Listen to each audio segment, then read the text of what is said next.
riding on the clouds, shining like the sun. At the trumpet call, lift your voice. It's the year of Jubilee. Out of Zion's hill, salvation comes. Behold, he comes, riding on the clouds. Shalom, and thank you for clicking on the link for today's teaching at a Harvest Fellowship. Today's message is one that really will speak to the body about how the enemy uses occult witchcraft against the chosen people. So without further ado, let's get straight into it. And there are following segments. Please do click on those additional segments so you get all the full revelation on this teaching. Please do enjoy, and I'll see you soon. The 3-year cycle of the Torah portions you can teach. As many of you know, the Torah portion cycle is meant to be a full 3-year cycle, but we stick to the 1-year cycle. And even that, we branch out of that because really and truly there's much more the Father has to say than just Torah portions. Hence why I say I intersperse the Torah portion teachings with prophetic teaching, biblical teaching that you need, regardless of what the Torah portion for that week is. Today's Torah portion, however, is one that is important for the entire body, the Kohelim, to know. Torah portion number 40, Balaq, Numbers chapter 22, verse 2 through to 25, verse 9, which we have already read. Filled from the beginning to the end that the earth is the Lord's and the fullness thereof. Everything is made for the glory of the Most High, and He has filled it with His own creation that is made in the image of Yah. From the beginning of time, Father created us in His own image. Hasatan has come down here with an assignment to, as it were, remake us into His own image. So from the very beginning of time, we see in the garden that there was an entity that we know as the serpent. And the serpent came and deceived Eve. And from the moment that Eve passed on the message to her husband, and her husband chose to believe the message of the serpent rather than the message of the Most High, we now surrendered ourselves and our obedience and our authority to the serpent. So from the beginning of time, the serpent has been recreating man in his own image. In every ancient culture, whether you go to Machu Picchu, whether you go to the Aztecs, whether you go to the Egyptians, whether you go to the Mayan Indians, one symbol rules above all symbols. We can go to the Far East, go to Nineveh, go to Babylon, we can go to China. One symbol rules above all symbols. In this country, we now see it. The Queen never, ever takes a drive without this symbol being on the car. If she comes out the car, the Queen ensures you know your job. And she has one man whose job is to make sure this one symbol follows her. He gets paid to do nothing else but to ensure this one symbol tracks with her. And that symbol is a symbol of the serpent, stroke dragon. This symbol is everywhere in every ancient culture. The serpent permeates throughout history. He's been here from the beginning and he's making sure I'm going to be here to the very end. And you will all bow before me. You will kill for me. So we see pharaohs with the serpent on the forefront of their crown dresses. If we go to the South Americas, we see all the temples, and the greatest temple has a serpent running down it. And at a particular point in the year, when the moon and the sun are at the right angle, boom, you see the serpent coming down this pyramid. All of them worshipped Quetzalcoatl, manifestation of serpent in man, God. The serpent God has been worshipped in every culture around the world. But does anybody ever connect the dots? It goes back to the garden. It goes back to Hasatan. And this presentation will show you how even that is coming into today's teaching. The earth is the Lord and the fullness of it, and the world and they that dwell in it. And we must know that we belong to Him, and there is none other that we serve. We belong to Yahweh the Most High.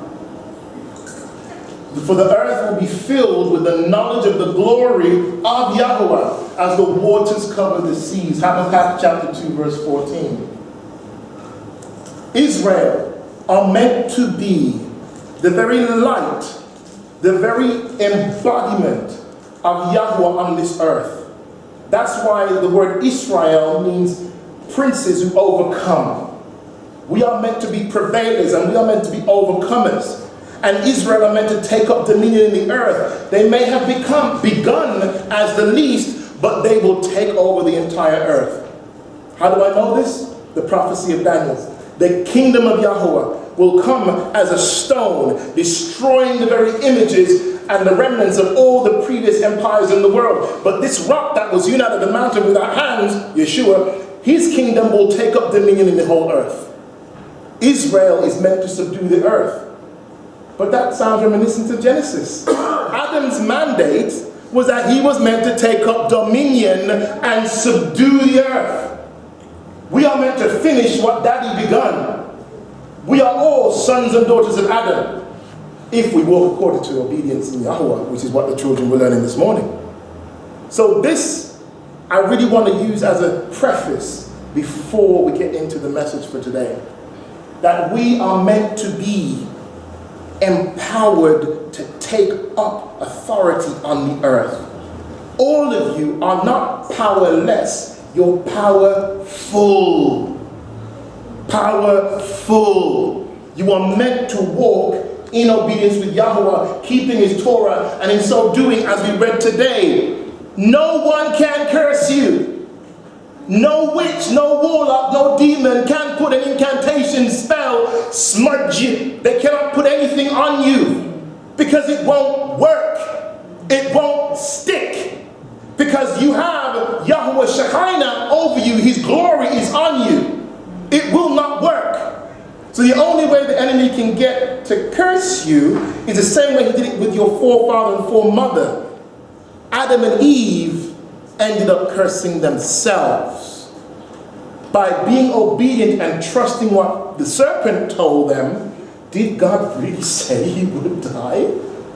By believing that stupidness and that error, that deception, they ended up cursing themselves and indeed all their progeny, which we are. So now we all die. Now we get sick. Now we get old. We never got old. We would never have gotten sick. But this is what happens when we believe the deception. The children of Israel, according to Numbers 22 that we read today, and I'm only using these images so that we can kind of get a picture, we can visualize it, because these words today are really powerful. The children of Israel, Numbers 22 verse 1, they set forward. I'm going to get very prophetic today, so I need you to stay with me. Make up your mind to go forward. Go. You cannot stay where you are.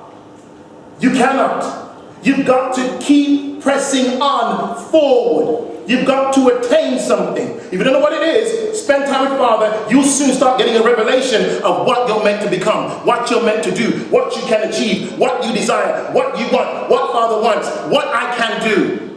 Make up your mind to go forward. The children of Israel set themselves forward and pitched their planes, or pitched in the plains of Moab on this side, Jordan by Jericho. And Balaq, the son of Zippor, saw all that Israel had done to the Amorites, wiped them out. Sichon, Og, giants, immense giants, I showed you before, over 14 foot tall. Man sleeps on a solid steel bed because the weight of it is so heavy, he needs a solid steel bed to keep him upright, to hold him up at nighttime. They killed them, they wiped them out. Israel would defeat all opposition. And the joke about the story is, Yahweh had told Israel, when you go to the territory of the Moabites, don't trouble them. Don't war with them. Don't mess with them. Leave them alone. Just pass through. Just keep on walking. There's going to be no strife between you and the Moabites. But the Moabites don't know that. The Moabites just hear, oh my gosh, oh my gosh, oh my gosh, the Israelites are coming, oh my gosh. And they're getting themselves in a sweat like me right now. They're fretting. They hear Israel coming and they start to literally cap themselves. And this is what it's like when you turn up. When you turn up, you don't realize it and you may not see it. But those who serve darkness get extremely worried when you turn up. In fact, you make them start to, they don't feel comfortable. Because you don't realize when you walk, you have assigned to you a company of angels. So wherever you go, the kingdom goes with you. So whenever you go to certain places, don't be surprised when people start to treat you funny and playing up around with you and messing with you and upsetting you. And it's all of a sudden, it's like, why are we just at loggerheads? Why is there warfare going on between us? I've not done nothing to you. You didn't do anything. Your presence was enough to upset them. Your presence was enough to make them, I feel sick. I used to work at AT&T. Very first day on the job. I come in and I'm worried because it's my first day on the job. I'm nervous. I've got to another level in my career now, and I've got to really put my head down, and I've got to prove myself. Great opportunity. Thank you, Father. I'm so prayed up because it's my first day, and I want it to go on I want this career to be a good one. You know, I really, really want this job. I'm just praying, Father, make me like Daniel. Just make me an excellent spirit so I can be good to my employers. That was my mindset. I come into the office. I'm introduced to a number of people who will now be my team members. One of them, I notice, has a belt with a dragon, big buckle with a dragon on there. I was like, okay, you know, here's me in my nice three-piece suit. I just bought for this job. You know, I want to look dapper for my employer, and people are wearing satanic belt symbols. Okay, was wasting all this money. What was that for? And in the lunch break, I didn't realize this dude already discerned me. Oh, how are you? My name's Gary. You know, talking about careers. Pretty soon he moved it along to, do you go to church? I'm like, yeah, okay. I do. I'm very, you know, how do you, oh, so you're reading. Oh, okay. Reading gives you away. Surprise, surprise. He quickly went into how he believes he's a pagan witch. He believes in the power of a warlock, etc. He practices it openly and is very much into it. Then it kind of made sense why his face and his skin looked the way it did. He looked like death warmed up. And I just thought, oh, it makes a whole lot of the buckle, okay. But I noticed the more I stayed in the office over the next few weeks, just days and weeks, he literally looked like his skin was peeling off his face. He looked like he was dying. Every day I saw the man, he looked like he was dying. I was not praying for him. I was not doing anything against him. You know, I just wanted to get on with the guys in the office. But he looked each day like he was getting worse and worse and worse. Then his character towards me changed from being open and talkable to almost grimacing face, like excruciating.